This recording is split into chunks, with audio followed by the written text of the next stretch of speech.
it. So, what I need you guys to do, for anyone that's watching this, what I need you to do, I need you to wake up.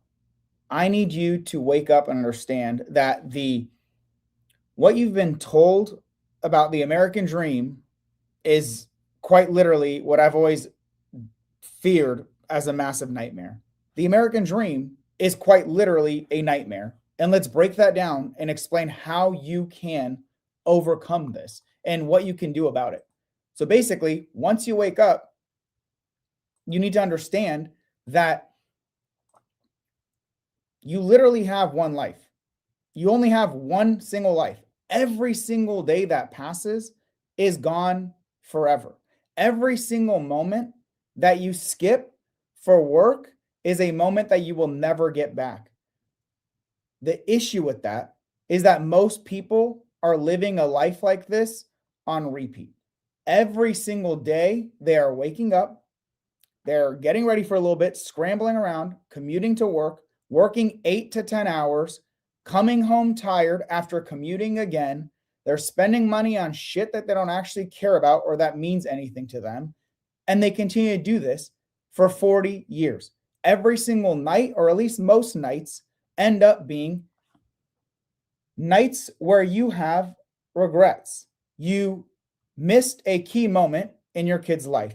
There was an activity, there was something that you wish you could have done because it was a perfect day, but instead you had to go work. You had to go work so that you can barely make ends meet. I got you. It sucks. Like I said, we are told that this is the American dream. From 25 to 65, right? From 25 years old to 65 years old, roughly 35% of your total life is traded away for a paycheck. Okay, so 35% of your total life from age 25 to 65 is traded away to make money, to pay your bills, so that you have the ability to go make a little bit more money and not actually enjoy your life. When you look at that and you subtract away the 8 hours you dedicate to sleep every night, hopefully, that's roughly 50% of your awake hours are dedicated to working. That's insane. Half of your awake life is traded for a paycheck. And like I said, for what?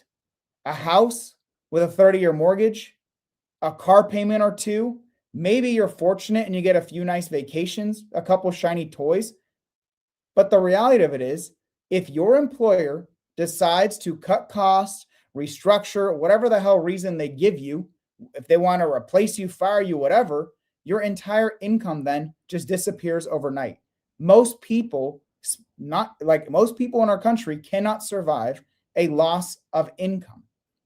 Having income from a job is what is told to you is security. This is security. You make money from work. I don't think that's security. I think that is a lot of risk concentrated into one source that you have little to no control of, because you could be the best performer, right? If you're a terrible performer at work, it makes sense that you might get laid off, right? But if you could be great and still get replaced at any moment, and because all of your income is concentrated from one source, you are setting yourself up for massive issues. And especially if you've got a family, this is even more important. Like I said, I think one of the biggest financial risks most people take is that they are relying on just one income stream, their job. One decision by someone else, whoever's sitting in whatever office, and if you were a government employee and you thought you were safe, well, you just found out over the last year and a half, even those jobs aren't safe. So one decision made by someone else can just wipe literally everything out. Then you got all these external factors, tariffs, inflation, budget cuts, market shifts. At the end of the day, as an employee, you are a line item. You are a decision on a spreadsheet. Should they eliminate this to either make more profit or because they need to downsize or whatever, you're a line item on a spreadsheet. I don't want to be like hurtful, but that's the reality of it. You are there to help the company make more profits that go up, right? Profits that go up. It's not about you, right?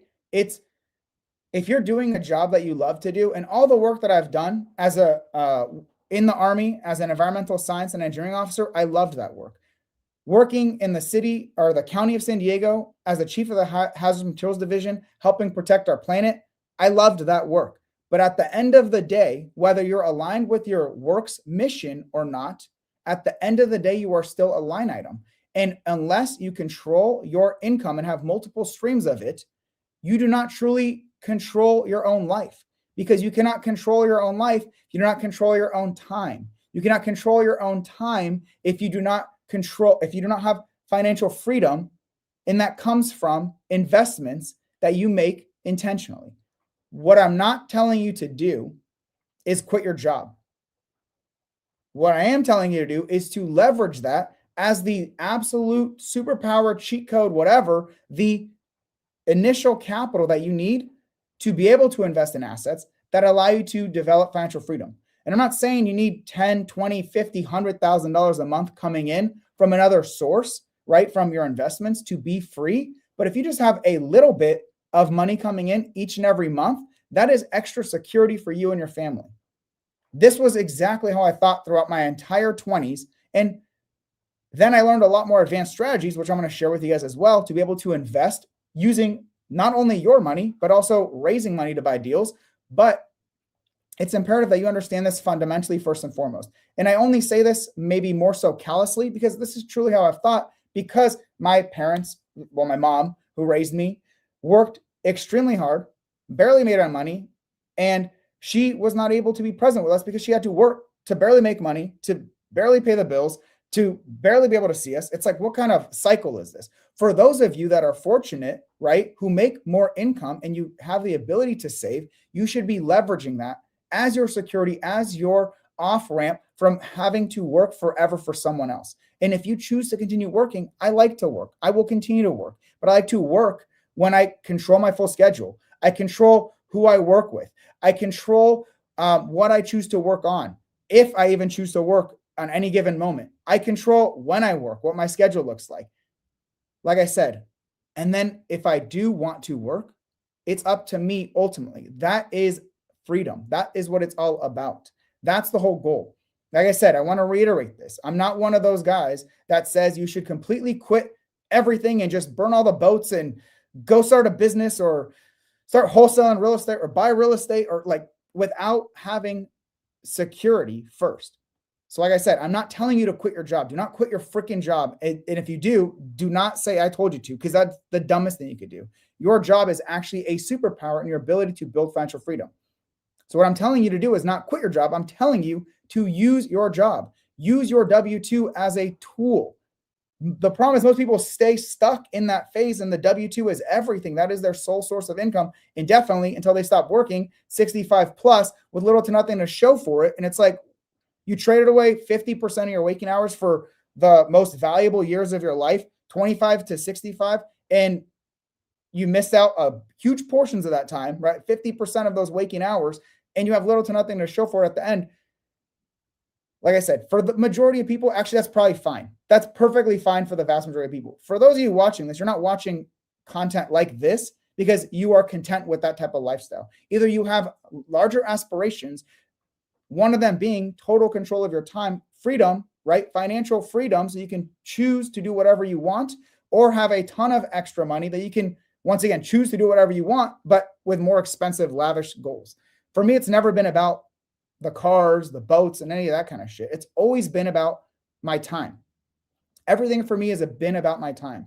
And unless you were born extremely wealthy, or you got lucky and won the lottery, your job is going to be the only source of seed capital, right? The initial money that you have to be able to not have to work forever. That's the goal. It's not to not work. We work.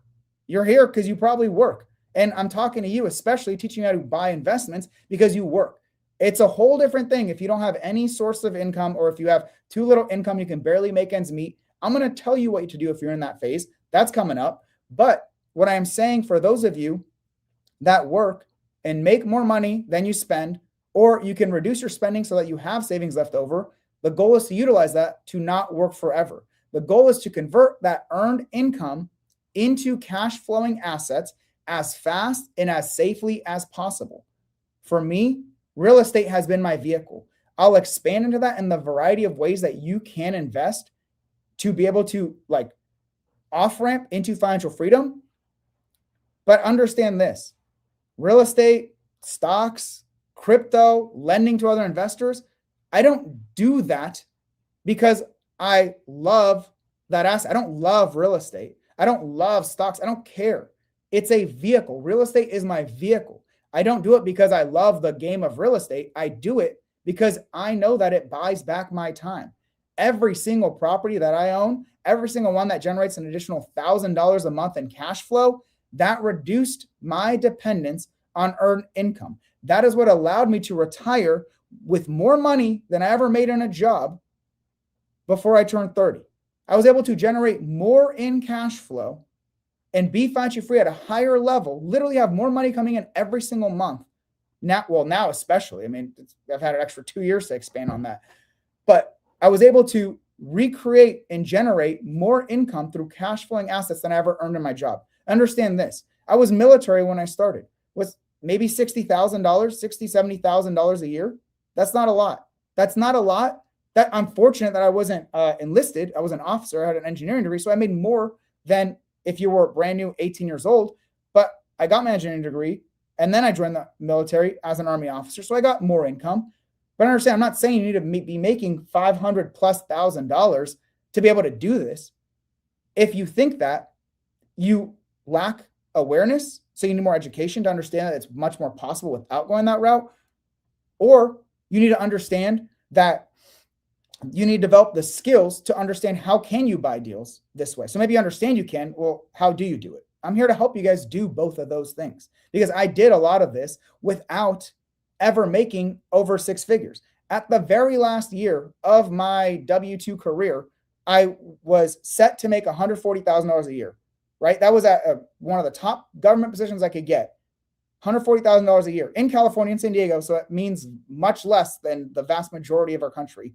But I never even earned that income because I could only do it for 6 months, because after my wife gave birth to our first baby girl, all of a sudden they wanted me back in office all the time. All of a sudden they wanted me to come back in office every time. Well, that's what I'm saying. If you don't control your time, you don't control your income streams, then they can do shit like that. And if you say no, what's your option? To get fired, to quit, and then what are you going to do? I was fortunate because at that point I was already investing so much in real estate. I already had a portfolio that produced more than I was making in that job. That gave me the ability to say, you know what, screw this. I'm not doing this. That's the goal you want to get to. And we'll talk about that when I talk about the levels of financial freedom, so you know what that ladder looks like for you, where you're at, and how you get to the next level, and what are the paths to actually translate that income that you're generating into cash flowing assets so you don't have to be dependent solely on your job. I'm going to be very transparent with you. I'm not going to tell you things like burn the boats, go create a business, risk it all. I know some people will sell you home run dreams, or they'll sell you things like investing in cryptocurrency and getting lucky that it explodes in value, but what they focus on is survivorship bias. They focus on the few percent of people who actually succeed, where the vast majority will fail. I don't like that. As someone who cares just as much about achieving the financial freedom and the cash flow, a bigger factor for me is the risk. I don't want to do something unless it's 99% likely to succeed, or that I have the ability to control the variables. I have the ability to choose what I'm buying, where I'm buying, what I'm selling. And it's not all dependent on going all in on something, putting a lot of money in and just hoping that it succeeds.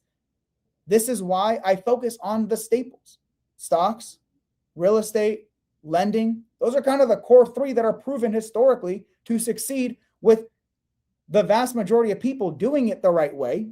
You can learn to do it the right way, and you have a very high likelihood of success.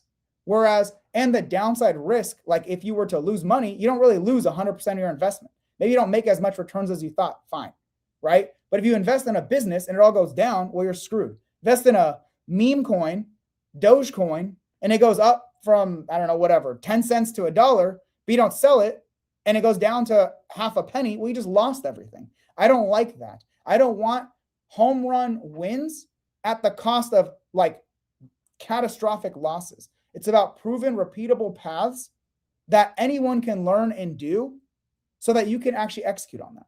And I'm going to break those down and explain to you which one makes the most sense and where it might make the most sense for you to do depending on where you're at in your journey. So let's see.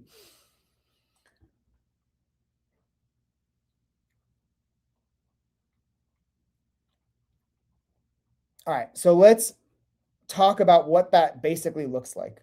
Like I said, it's not about quitting your W-2. It's about utilizing that as the tool, as the capital to be able to invest in assets, understanding that that's the assumption here, that you have the ability to invest in assets. If not, I'll show you what you should do. It's a different level. They need to focus on the active income side of things to make more money, and we'll talk about that.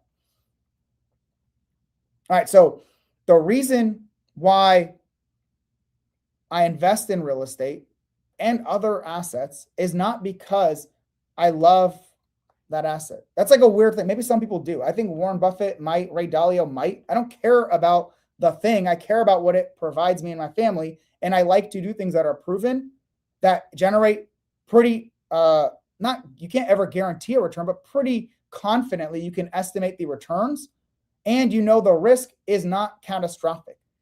That's why I like stocks, real estate, all that other stuff. But why I invest them is because it buys back my time. Every single property, as I mentioned, all that extra cash flow reduced my dependence on earned income. So when I had to depart from the workforce, it was awesome. I was ready to go. If anything, it was a wake-up call that, wow, Mike, you did the thing and you're not exiting when you should have exited. Because once again, I'm a risk-averse kind of guy, ironically enough. Every single property that I own protects my family, right? It protected my family if my income got cut. That's exactly how I want you to think. Every single investment that you make is protecting you and your family if your income from your job gets cut. Maybe you're not financially free, but you have an extra $500, $1,000, $2,000, $5,000 a month coming in, covering some of your expenses. That's the goal. Every single property that generates you cash flow increases your options of what you can do in life. It means that you can show up for your kids and be there for all of their key events, be there for everything without having to worry about asking another adult for permission if you can live your fucking life. That's what that means. It means you don't have to regret missing key important areas of your family's life if that's what matters to you, or for you, it might be going to the beaches and whatever the hell. For me, it's about my family. It means I don't have to miss out on key moments of my family's life because I'm forced to. Otherwise, the risk is that I will lose my income and my family and I will be in the streets. That's what that means. It's not about owning the house for the sake of it. It's about the income that it produces and the options and security that it provides you to live your life on your own terms without having to worry about catastrophic failure. Because in America, we have virtually no social safety net. You get one thing that goes wrong, you are done. Like, it is so hard to come back and recover. It is such a harder game. It means that I get to do what I want with my days. It means I get to take multiple walks with my family. It means I get to eat any food that I want when I want. It means I get to work out on the schedule that makes the most sense for me, not trying to squeeze it in from 4 to 5 in the morning. I can do it throughout my day when I choose to. It means I can work on the projects that I care about. It means that I do not need permission to live my life. Me as an adult, in control of my income, in control of my time, I do not need to ask someone else permission to live my own damn life. This is the wake-up call for you, I hope. I hope, especially for those of you who understand this to some level, but you're not executing on it as quickly as you should be. For me, it always felt dire and urgent to achieve this, which is why it's no surprise that I consistently put in the work and achieve this before I turned 30 years old, even though I started with literally nothing. This is the idea and the concept for you to follow through with. This is everything that we're building, and this is everything I want you to be building for yourself. So with that being said, what is the 3-step framework of this? The 3 steps: awareness. You need awareness. You need a plan that you can actually execute on, and then you need that urgent execution.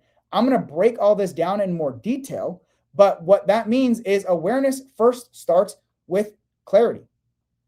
What does clarity mean? Actually, I'm going to show you something instead. I'm going to show you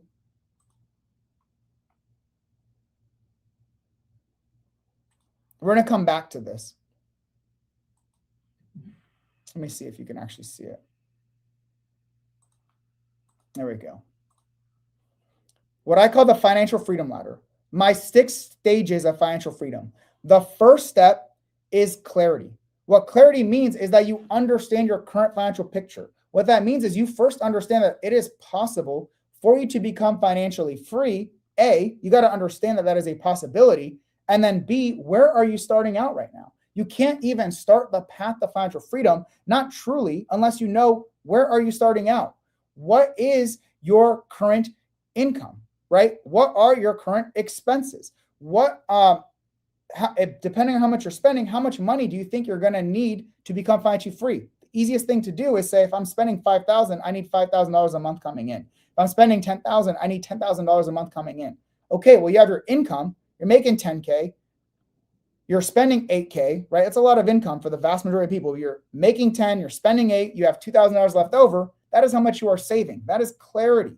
Based on your savings, it determines, are you in survival phase? Are you in stability phase? Or are you ready to jump and be an investor? Clarity is understanding your current financial picture. Survival means you are making less money each and every month than you are spending. You're going into debt, or you're just barely making ends meet. You literally have no ability to save, or you're actually in the hole. What you should be doing in stage 2 in survival mode is focusing on increasing your income to exceed your expenses so that you can cover all your bills and or be able to save. The whole thing here is that your active income needs to exceed your spending. If not, you're in survival mode. Survival mode means make more money. Is that through another job, through skill development, or in the real estate route? I've got trainings for exactly how you do that. In the real estate route, I'm going to show you my free real estate freedom roadmap community. First of all, you can get the clarity literally broken down for you step by step. How do you calculate that? What's the spreadsheet and tools that I use so that you can leverage those same tools and resources so you can figure out what is your budget, what is your financial freedom plan, understand the journey and all that stuff as well. Go for it. It's all there for you. If you need active income, the number one active income source I recommend for most real estate investors, especially those starting out, is bird dogging. Learn how to find great deals and earn money by selling them to proven buyers. You're earning money, and all you're exchanging is your time while you're developing skills. You're not spending any money. You're not doing anything. Like I said, I don't like to do investments that I have to put a bunch of money in or that take too much upfront, that if something goes wrong, like I want to minimize that risk and I want to minimize the initial upfront capital, especially if you are in the survival phase. You have no ability, in theory, to be spending your money investing in education and things like that, right? Maybe you find another job that pays a little more, or you do something that doesn't cost you a lot or anything at all to be able to do, right? Bird dogging is a great example of increasing your active income. Some people would say do wholesaling. Well, that's fine, except it's going to cost you a lot of time, money, and energy, typically 6 months ramp up time before you can even make any money, and you're spending a bunch of time and money with no guaranteed results. You can get nearly the same profit, nearly the same benefits as a bird dog, actually even better skills if your goal is to buy and hold real estate and become financially free through real estate, and you have way less invested, definitely no money, you're just investing the time to be able to bird dog deals for other investors. All right, let's assume you're making more money. Stability is when you have the ability to you're making more money than you are spending, so you have savings, right? Your savings are literally income minus expenses are your savings. If you are exceeding that every month and you are paying down high interest debts, you don't have major credit card debts, and you're building an emergency fund, you are in the stability phase. You're still leveraging your active income in this phase, but what you're doing is you're getting to a much better position, getting you to the point in which you can become a real estate investor. You become a real estate investor, in my opinion, once you have stability first and foremost through your active income. Once again, that means your income exceeds your expenses. You are able to save every single month. What that means is you are building an emergency fund, so if something goes wrong, you are able to take care of it without going to debt. What that means is you are paying down your high interest debts so that, because You can invest. It means nothing to invest if you are literally getting worse. Like no investment is going to make you more money than you are paying on credit card debt. Credit card debts are charging you 20 to 30% interest rates. It's going to be very hard for you to find investments that do that for you. The number one thing you should do is pay down those interest debts. Build your emergency fund, and you can only do that if your income exceeds your expenses. You're focused on active income all the way through here. I believe, this is my opinion, because once again, I don't want to set you up for failure. I don't want to tell you to start investing and you have $2,000 to your name, right? I don't recommend that for you. I think you're putting yourself at a huge disadvantage because you should use that money to take care of your family and yourself and have reserves set aside.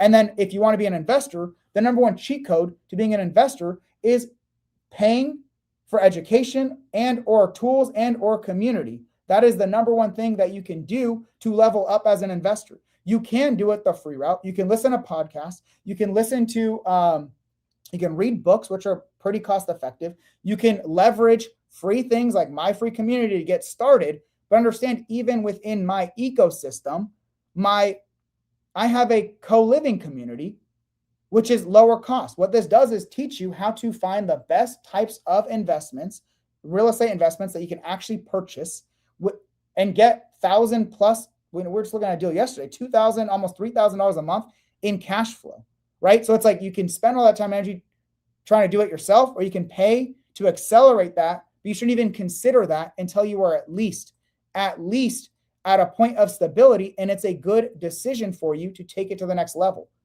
The reason why I make my CoLiving community so low cost and provide so much value is because I want to help you guys who are in stage 3 take it to the next step so you're making the best investment decision.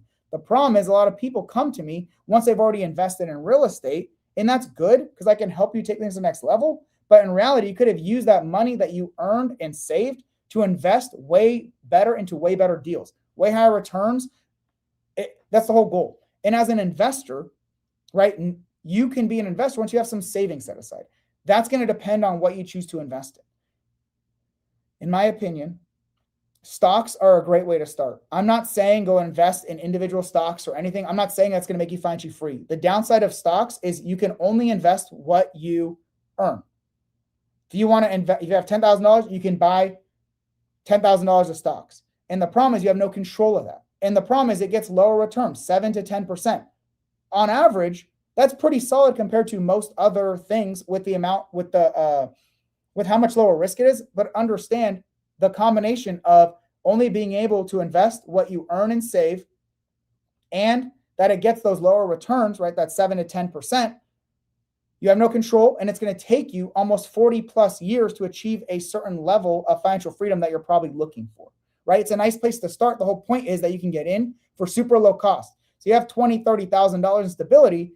Well, that's a great, like in your savings, it's really important that you use a few $1,000s of that to invest in stocks. Not because that's going to make you financially free, but that's what a lot of people need to grow their risk tolerance, because you're going to have a hard time investing $20,000, $50,000, $100,000+ into real estate if you're not even comfortable investing $1,000 to $5,000 in stocks. It's less about how that $1,000 to $5,000 investment translates into your financial freedom, but it is about pushing it to the next level. You're going from someone who saves to someone who invests. You need that confidence, and that is one of the key pillars of it, is actually do the thing that will help you massively.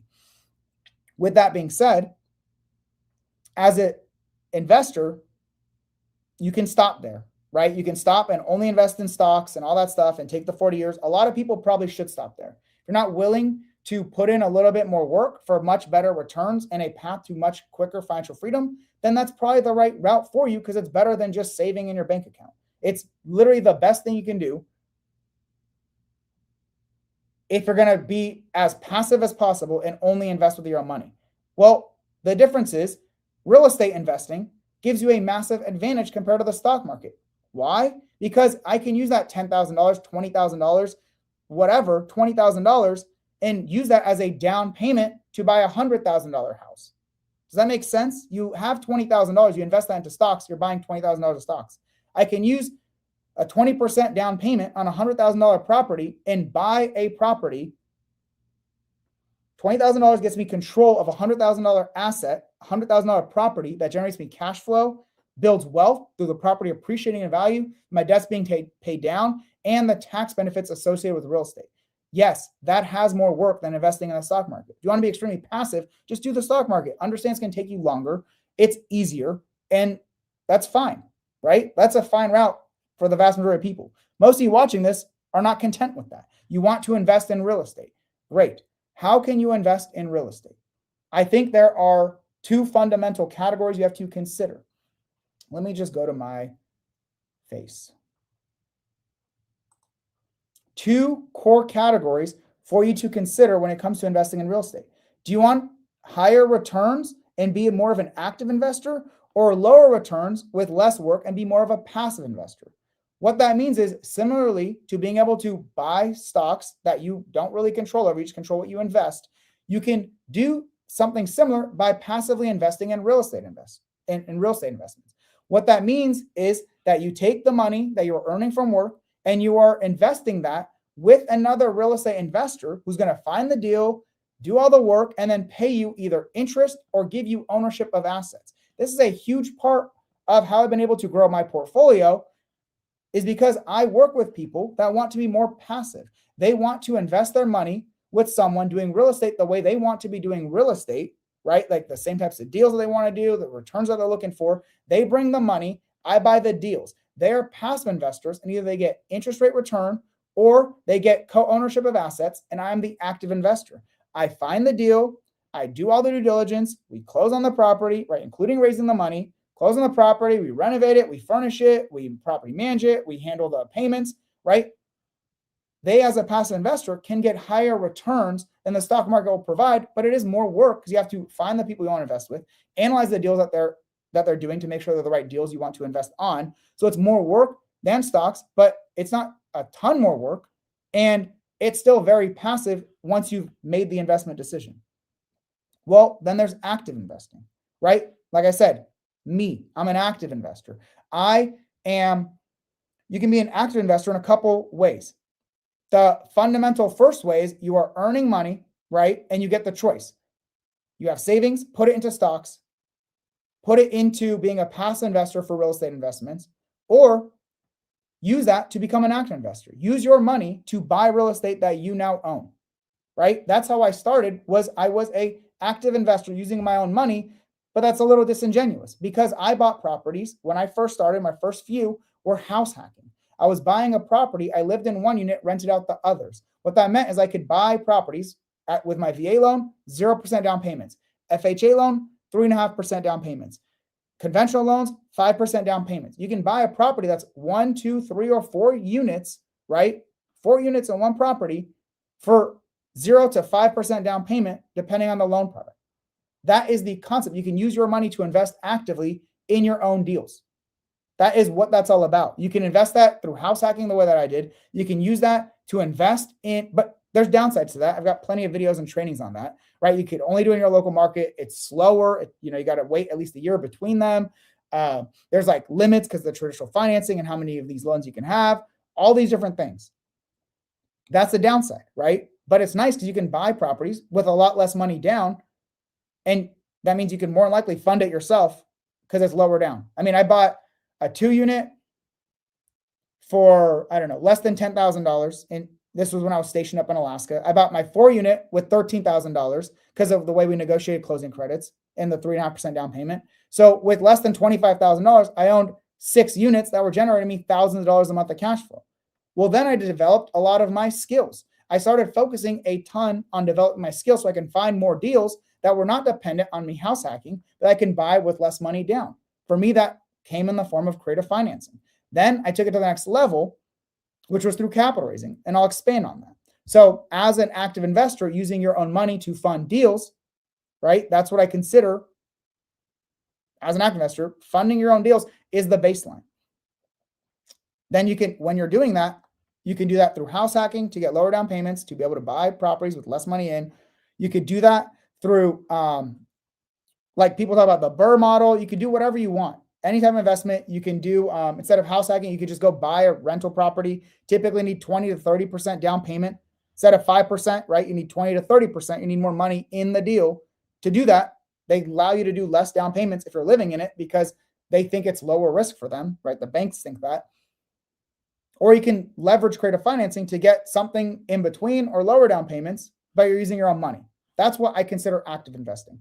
In the phase of active investor, as an investor, you can invest in stocks, you can passively invest in real estate by providing your money that you've earned and saved to other investors, more passive, slightly lower returns. You can be an active investor using your own money, or you can be what I call a super investor. You are not only using your own money, like if you're using your own money to buy real estate for 0 to 20% down, I'm controlling an asset worth 5 to 20 times that value, $20,000 to buy a $100,000 house.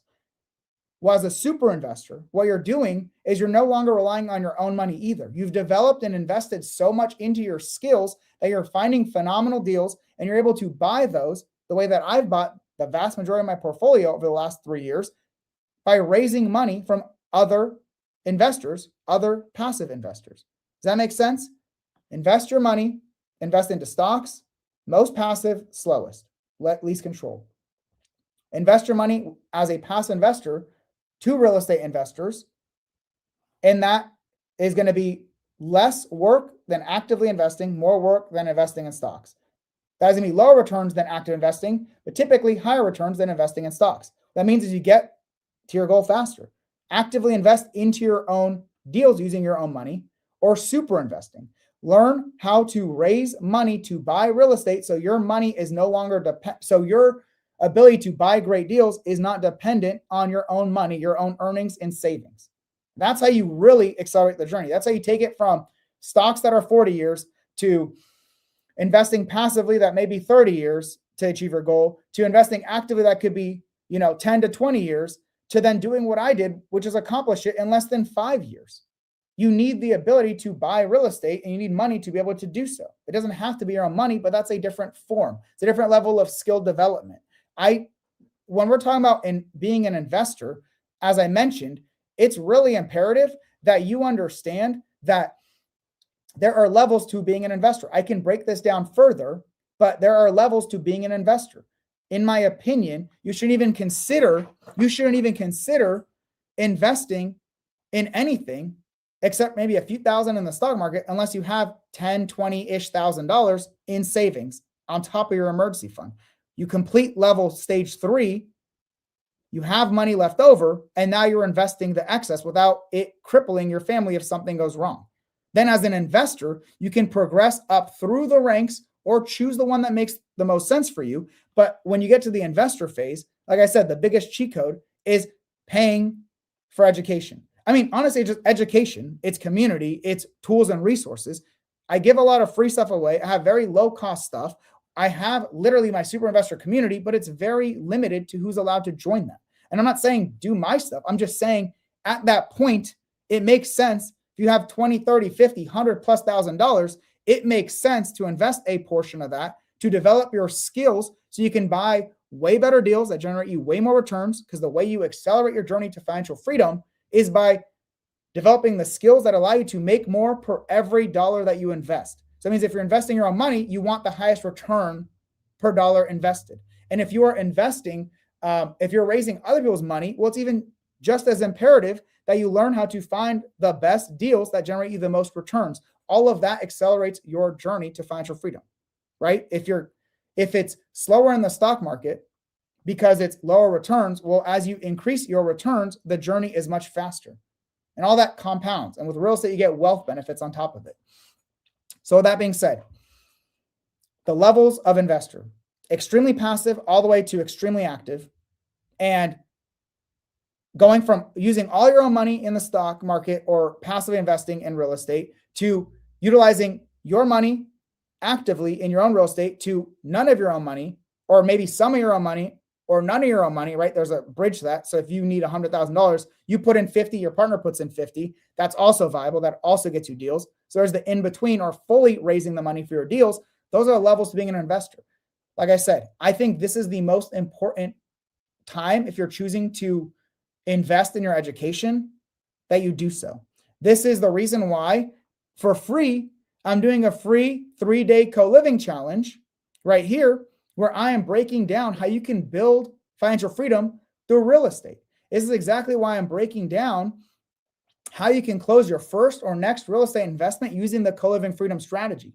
The big takeaway here is if you're leveraging better investments the way I do with co-living, instead of making a few $100s a month through like a traditional rental, I'm able to make $1,000, $2,000, $3,000 a month through co-living. So I'm breaking that whole thing down for you guys for free for those that register. And basically, we're going to cover why co-living is the best investment strategy. I'm going to show you the numbers. I'm a numbers guy. I don't want people to take my word for shit. I want you to have the critical thinking and the skills to be able to understand, is this truly a great investment? Do the numbers make sense? Do the numbers, does the path, does what is being told to you actually make sense? Or are you just copying the trend of what someone else is saying? I don't want you to just copy. I want you to understand the math behind why, and then you commit to doing the strategy. That's the best way to commit. If you're not constantly chasing shiny objects left and right, but you understand what you're doing and why you're doing it. That's what day one is focused on. And then developing your path to financial freedom through co-living investing. Next, finding co-living markets and properties that work, right? Well, okay, I want to do co-living. Well, how do I know where to invest in co-living? How do I know what types of properties I'm looking for? Day three, how do you analyze those deals? How do you run the numbers on them and make smart offers?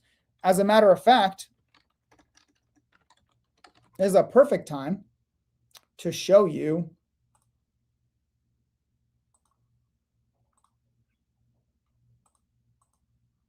let's see if I can do it pretty easily. I just posted this. Traditional rental, same exact property, could maybe make $600 a month. That's not accounting for maintenance and reserves and all that, just very simple. Versus the same property as co-living making $4,000 a month. You account for reserves and all that, it's like $200 versus $2,500 or $3,000 here. But the idea is, how do you make more money for every dollar that you invest? So if you're going to do real estate, how do you make more on each real estate investment that you do? Check that out if you'd like. I can drop so you can actually see it. I don't even know how to do that.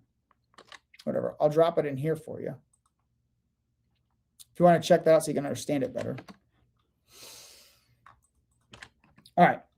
So with that being said, let's get into the financial freedom ladder. Let's go back to it. Okay. So we have the co-living freedom challenge. Oh, I didn't even give you the link.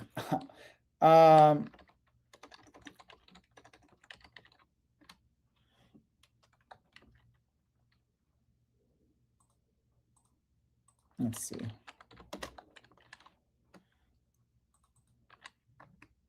Cool. So I just dropped the link in there for you guys. If you want to sign up for that, it's up to you. For me, it's whatever. It makes no difference. So for those of you that are there, you get the advantage of it. For those of you that aren't, sorry, no recordings either. Yeah. Cool. With that being said, let's get into it. Let's go back to where we're at. All right. So you can sign up for that if you'd like, up to you. Let's go back to the financial freedom ladder. So let me hide all this stuff. It's making it messy. Sorry about that. All right. So the financial freedom ladder. Let's go. There we go. So as an investor, your goal is to take the money that you have left over, right? The amount that you're saving, to be able to invest in assets, and every single asset that you're buying should be producing you cash flow. For stocks, it's growing in value. You're selling it, you're getting money back. As a lender, you're investing money and you're getting interest rate return back. As a real estate investor, you're investing money and you're getting cash flow back. As a super real estate investor, you're raising money to be able to buy real estate that then pays you cash flow, right? So that's kind of why it's super. It's no longer dependent on your own ability to save. I don't recommend that you do that. I don't recommend that you use other people's money to buy real estate until you've already developed the skills and experience necessary, first and foremost, to be able to get educated to do it the right way and to be able to protect the people whose money you are raising. As you are doing that, now we're talking about real financial freedom. You have assets, you're investing in assets that are generating returns. Security, stage 5 security, is when your cash flow is exceeding the amount of like basic expenses that you have. Your housing expense, healthcare, food. What are the things that you need to pay for to survive? When you have that much money coming in from cash flow, even if you lost your job, got a pay reduction, whatever happens, you and your family will continue to survive. You won't thrive. You won't be living your ideal lifestyle, but the whole point of security is security. Something goes wrong, you lose your income source, your W-2 income source, you have security to continue making ends meet until you have the ability to generate more active income or continue investing. At that phase, you continue investing in assets until you get to the freedom stage. Now you are at freedom when your income from your assets, right? Your cash flow, whatever, your income from your assets covers not just your needs, but your wants. That it covers, hey, yeah, I want a new car every 3 years, and this is what the payment is. I want to take a vacation every year. It costs us $5,000 as a family. I want to be able to pay for all these streaming services and eat out for $1,000 a month or whatever people are spending their money on. And freedom is when you are covering your passive income from your assets covers not just your needs, but also your wants. What I don't have here is actually stage 7, which is kind of where I'm at, and it's called the thriving stage. It's the legacy stage. It's where you are continuing to invest, continuing to build your cash flow, continuing to build your wealth at a point in which it no longer is necessary to cover any of your expenses. We don't spend a lot of money. We enjoy a nice, simple, enjoyable life. We like taking walks. We prefer eating at home as opposed to eating out. We do prefer much better, healthier foods and all that kind of stuff. So that costs money. But at the thrive stage, you are continuing to build, but it's not tethered towards your actual expenses, but it gives you the freedom to be able to say yes to opportunities as they arise. It lets you build your legacy. It lets you build and create more that impacts more people. You're helping more people typically at this phase throughout your journey. You're doing things which is no longer attached to your ability to spend. This is that money that then can be invested elsewhere, the money that can be donated, the amount of money that can be passed on. This is where a lot of people are at, why they continue working even after they achieve freedom, because now they're in the thrive phase. At this point, it literally makes no sense to trade 40 plus hours a week, not accounting for commuting and work lunch and all that other crap. It doesn't make sense to do that. This is where I was at when I was faced with the decision to miss out on my 2-month-old onward, miss out on 40 plus hours a week plus an hour commute both ways. What's that? 40 hours a week, every single week from my family to go in office to work on a job that was easily done remotely.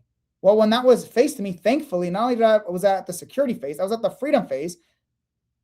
It made sense to say, no, I don't need this. Why am I even doing this in the first place? I should just quit beforehand. But that was the reality that I needed to hit me in the face. It reaffirmed this is exactly why I did all this. This is exactly why I do all this. And this is exactly why I try to help other people do all this. Because whether you are struggling financially and need active income to get out of survival mode and get into stability and start building savings, or you are looking to leverage your savings and passively or actively invest in real estate, or even super invest in real estate so you can build the cash flow needed to get to security, to get to freedom, to get to thriving. That's what I want to help you guys do. And that's why I provide so much free trainings on a lot of this stuff and go over this stuff with you guys every single week. So my question with all of that is, where are you stuck? What do you need help with? Oh yeah, we are doing a meetup. Absolutely true. We are doing a meetup next week. Actually, I'm doing 2 meetups. I'm co-hosting meetups with Pace Morby and regional leaders in Northern California, San Francisco on the 24th. Is that right? Next Tuesday, whatever that is. And then March 4th in Long Beach. So San Francisco, the 24th, Long Beach on March 4th. And I'm doing my 3-day challenge, 25th, 26th, 27th. You want to benefit from any and all of that, register and you'll get the information. And if you want all the free courses, tools, trainings, all those things that I mentioned previously and talk about kind of every week, it's in there. It's in the Real Estate Freedom Roadmap community, which I can share with you guys. With that, what questions do you guys have? Whether you're stuck in the active income and you don't know what to do, whether you're stuck with you don't know how to invest, you have savings, you don't know how to invest it, correctly, right? You don't know how to invest it to actually be able to bridge towards financial freedom. Where are you stuck so I can try to help you guys? Here's the Real Estate Freedom Roadmap community. And I understand that a lot of the times people ask questions in advance, or they ask in the community, and I try to answer during this. I don't have a chance to do that because I spent, more time with my family today. Let's see. So I dropped that in there, the Real Estate Freedom Roadmap stuff. All right, I think the link is broken for my calculator. Cool. If my free calculator is not sending to you, I'll talk to my integrator and see what's going on, and he'll make sure that you guys get, if you're downloading my free calculator, as long as you submit the thing, even if you're not getting it sent to you, as long as you're submitting, then your info's there, and then we can make sure to send it out to everyone who downloaded it or tried to download it in the last, week or two to make sure that you're getting it. So I got you, brother. I got you. Meetups, got that answered. Looking forward to the challenge. Excellent. I love that because this is the reality. Some of you guys come to me after you bought a real estate investment. I'm like, damn, you spent $100,000+ to buy something that generates you $100 a month, when you can do the same thing and get $1,000, $2,000, $3,000 a month of cash flow. Why did you do that? Well, they didn't know, right? Or they didn't think they could do that. It was either a lack of awareness or a lack of how to do it. Cool. Well, I could have helped you do that in advance, but now you've $100,000 gone, right? And hopefully you have more to be able to invest, but you're in a very different position. Or some people invest in co-living. Let's take it one step further, right? They invest in co-living. They wanted that $1,000, $2,000 a month of cash flow instead of $100 as a traditional rental, but they didn't know how to do it effectively. They bought a project that's going to take way longer, way more time, way more risk to acquire, to renovate. The financing is worse, so they're spending more money in interest. They're building wealth slower. They're getting less cash flow. There's risk that they're not going to be able to finish the project. They didn't account for certain things. So now that they are doing the project, they thought it was going to cost them $100. Now it's $120. Now it's $150. They can get it done because they didn't account for things the right way, or they just, I don't know if people do it because of negligence.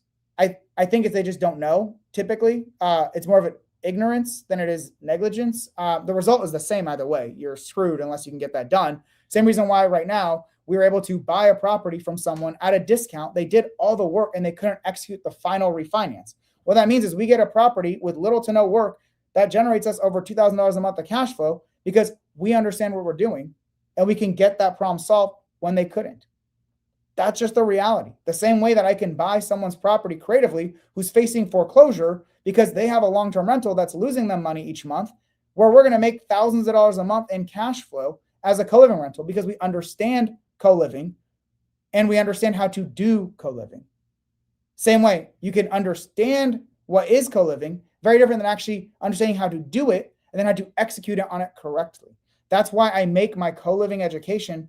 That's why I have free stuff in there for you guys. But I also have my super low cost, like relatively low cost co-living community compared to the $5, $10, $20, $50,000 some people are charging for co-living education. All up front, no guarantees, no anything. All up front, they're charging that much money to provide you less value, less support than I provide you at a tiny fraction of the cost.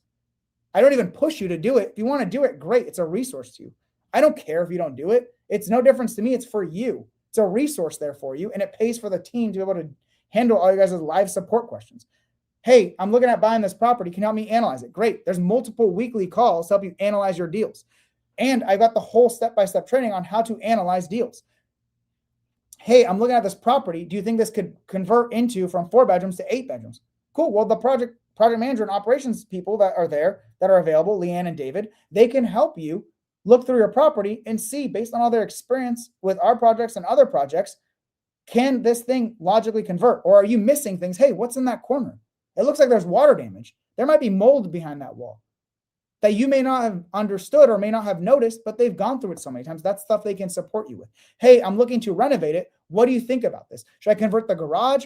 Can I make 2 bedrooms here? What about a hallway? Oh, wow, you're right. I forgot to increase the capacity for the AC, for the HVAC, because I've added 2 more rooms and the HVAC wasn't accounting for that. So how do we do that? How do we do that low cost? Hey, I've renovated it. I need to furnish it. What kind of furnishings do you recommend to put in a property that are quality, that I don't have to replace all the time, that my tenants will enjoy, that will look great on photos, that will get tenants to want to move in and take care of your stuff? What house rules do you utilize?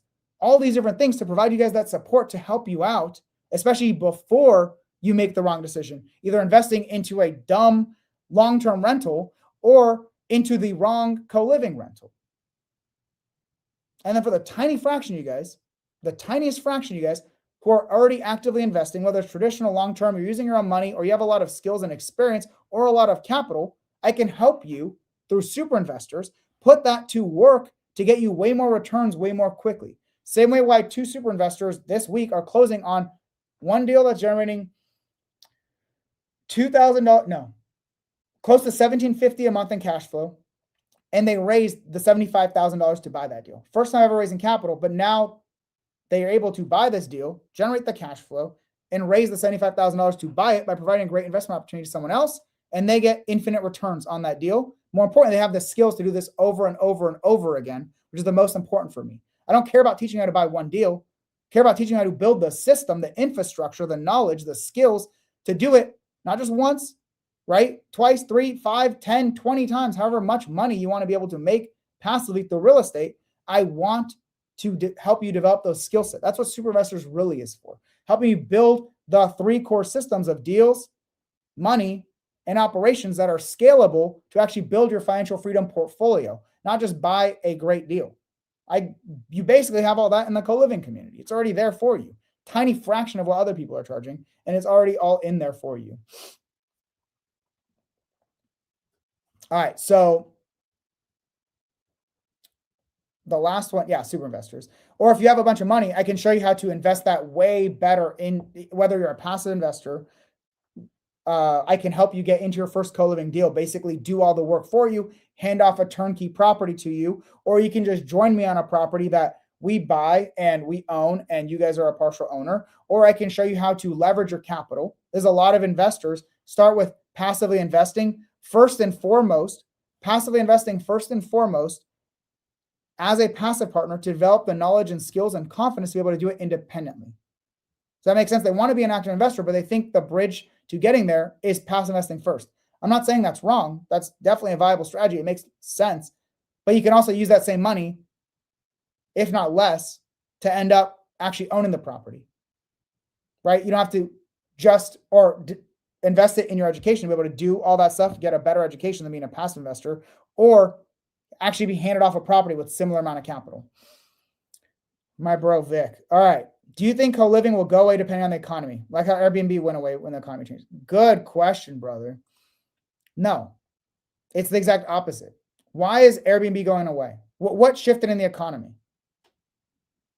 Everything's more expensive. People are making less money. There's more risk right now. So people have less disposable income when there's less stimulus money out there, when interest rates are lower, when people's income stops growing, when inflation increases. So Airbnb made sense when money was cheap and money was readily available because people were able to go travel more and spend more money without less risk or security, or like more with less risk of the economy going worse. Co-living is the exact opposite. It is quite literally providing affordable housing to people that need it. So if the economy is already bad and continues to get worse, don't get fooled by the Dow Jones being over 50,000. Who gives a shit? For most of you guys, that means nothing. For the vast majority of people, that means nothing to them. They have less money each and every month to left over to spend. So what they need to do is cut down on costs. People who are single, people who are individuals are looking to take that money and spend less on rent so that they can actually enjoy having some money left over to do stuff with their life or save and invest that, right? So as the economy is bad and continues to get worse, it's only better for co-living. On top of that, if the economy gets better, that still doesn't mean anything because the vast majority of people right now, I think it's like the main demographic that we're targeting are people who are making 15 to $35 an hour. So that translates to around $30,000 to $70,000 a year, which is over half of our country is making that. Half of those people are stretching themselves thin every single month paying for rent alone. It's already taken 30 to 50% of their income. They're spending a third to half their income every month on just a place to live. Then they have housing costs and food, or then they have food costs and healthcare and travel and vehicle, all that other stuff that eats away all their money.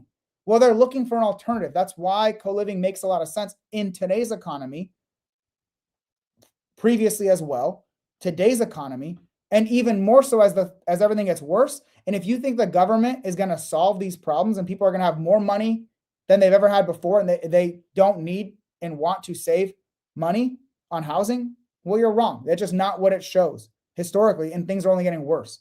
Inflation's bad, interest rates are bad, housing prices are high. What are they going to do? They can't buy a house, not at that income level. Most people cannot buy a house depending on where they live.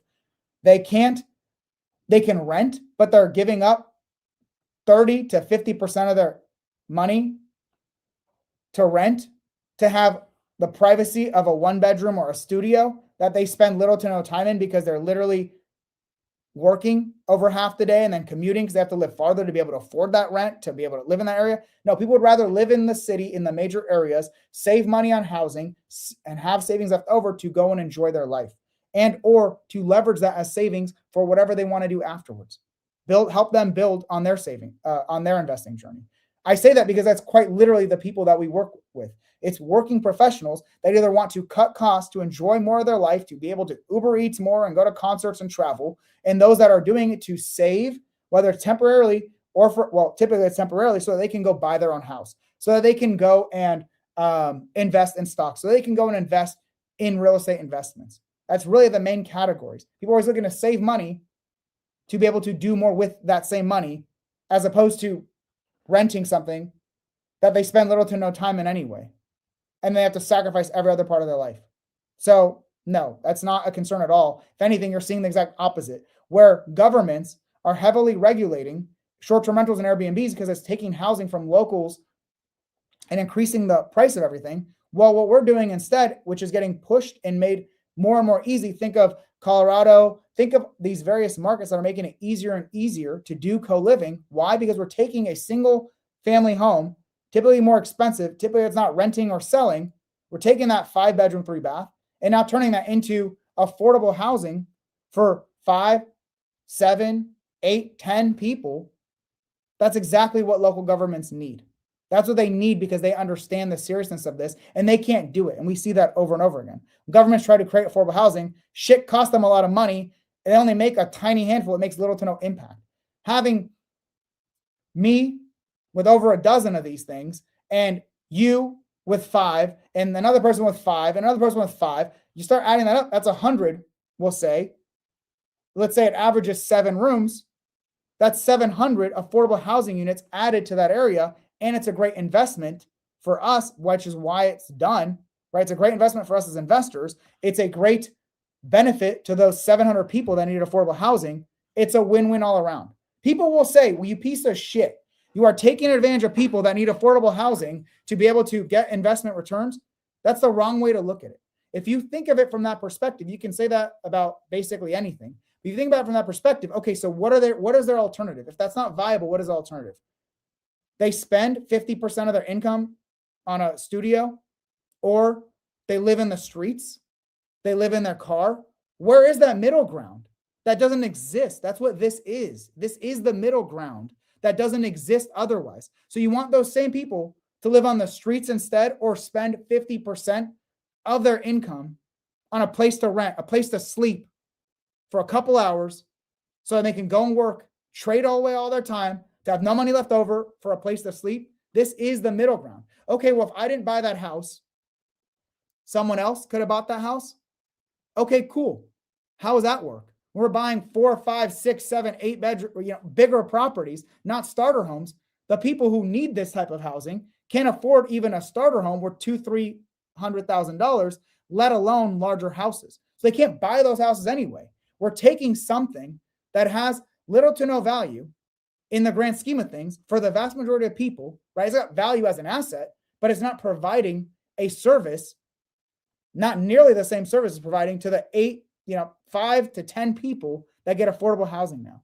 We're not taking housing from the people that need affordable housing. We're creating affordable housing from properties that are having a hard time being sold, or that don't make a lot of sense for those people anyway, because they couldn't afford to buy a house, even a starter home worth half as much, or rent This is exactly the solution that's being provided. Otherwise, what do? Overspend or live in the streets. You want the government to solve this problem? Good fucking luck. How many times have we heard this? How many problems have they solved? As a military veteran, as a former government employee, how many problems do you think they're solving that they're not making worse because they spend more and they could barely serve the right amount of people? The government wants to completely change the way housing works and make it so that no one can buy more than one house, and people buying their first house pay no interest or super low down payment or whatever, and they make it affordable. Cool, that's something they can do. But them creating buildings and all that, it's not happening. Definitely not providing affordable housing. Definitely not in the quantities that are necessary. And there's a ton of reasons for that. Federal, state, local, all types of things, all types of levels of government, all types of regulations. We provide a service. We do it extremely well. Our tenants are grateful. We're able to get much higher returns because instead of renting that same house for $2,500 to one person, we're able to rent it for $800 per person to 10 people. They pay substantially less. They get exactly what they're looking for. All their utilities are covered. All their expenses are included. So they know exactly how much they're paying. No variability of that. They get affordable housing, and we're able to get much higher returns on that as well. This is why this is such a great vehicle, such a great investment opportunity right now, because of the fact you get way higher returns. You actually get to do something that's making a difference. This is why I'm so passionate about this. You would never hear me talk about long-term rentals, mid-term rentals, short-term rentals, boutique hotels, anything like this. This is the combination. This is the Venn diagram. Really phenomenal returns. And you actually get to make a difference. I don't know what else you could ask for in this space. At least if you're someone like me who does care about that kind of shit. You don't have to care about that kind of stuff. I do. You just care about the investment. Great. It's the best investment you can get out there. It's got the highest returns, and the accessibility to these deals are there's just a ton of these houses available, and they're actually very conducive to the way I teach you to buy real estate. Buy them at a discount if it's on market or you're buying traditional financing. Make sure they have a bunch of closing credits so you're putting less money down. You're doing creative financing, great. These properties are having a hard time selling, so you get to create great creatively financed terms that allow you to buy it with lower down payment, lower interest rates, maximize your returns, help solve the seller's problem. It's a win-win no matter how you do it, because these are having a harder time selling properties that make sense for this. Gives us as investors an advantage, and we get to provide more affordable housing to our tenants. The more knowledgeable we are and the cheaper we can buy properties, not buy cheaper properties, the cheaper we can buy a great property for cheaper, right? The more benefit it is to your tenants, because you need less to make the deals work. All right, with all that, appreciate you guys. Have a great week. Hopefully you clearly understand the financial freedom ladder. And based on where you're at, everyone should be doing clarity. I showed you how to do that. I showed you, go right here, Real Estate Freedom Roadmap Community, go right there, Financial Freedom Blueprint, right here. It's there. All the trainings, the tools, it's there. Just, you don't want to do the trainings, cool. Grab the damn spreadsheet and you're good. I don't even think, do you have to, no, literally, there's not even an email. I don't even need your damn email, right? You just click it and you got it. Great. If you are in survival or stability where you need to be focusing on increasing your active income, great. Once again, for free in the Real Estate Freedom Roadmap community. Classroom, go to the bird dog trainings. Learn what bird dogs are. What is it? How to analyze co-living deals. How do you submit these deals? What information do you need? What is co-living? Great, it's in there for you. How do you analyze investments? Great. What is real estate investing? How does it actually benefit you over long term? What are the tools you use? How do you analyze deals traditionally, creatively? Great. It's in there for you. You want even more? It's in the Co-Living Freedom Challenge I gave you guys the link to. It's a 3-day freaking free challenge. Teach you everything about co-living. Well, teach you how to do why it's great. Understand them. I can't say teach you everything. It's only 3 days. How to choose co-living markets, how to find what types of properties make the most sense, and how to analyze those co-living deals and make great offers on them. That's in there for free too. That's all there for you. If you want to level up and accelerate your journey, that's the whole point of the Co-Living Freedom community. For you, it'll look like this. You have to unlock it, right? You have to pay for this one. It's lower cost than anything else out there for co-living. It's got all the tools, resources, multiple live weekly support calls to help you guys out. And it's got all this different types of trainings, breaking everything down for you step by step, plus all the tools and resources. I don't know what else I could possibly do to help you guys out in that regards. All right. At stability, that's when you have the excess savings. You can decide to invest in something like the CoLiving community. So you can decide to invest in general in real estate, in stocks, passively, actively, whatever you want to do, that's here. If you are someone who's already an investor and you want to take it to the next level, and especially learn how to raise capital the right way to protect your partners, take care of the deals, and get much more results, infinite returns, that's what Super Investors is for. That's for the tiniest fraction of you guys. You probably already have a feeling, if you know that's you, that this is someplace you should belong. Otherwise, take advantage of the low cost or free stuff instead. And as you are investing, you're building to these levels of security, of freedom, and then the eventual goal that you may not even choose to do, which is thrive and legacy. All right, y'all? I got you. Hopefully you got some value. Appreciate you guys.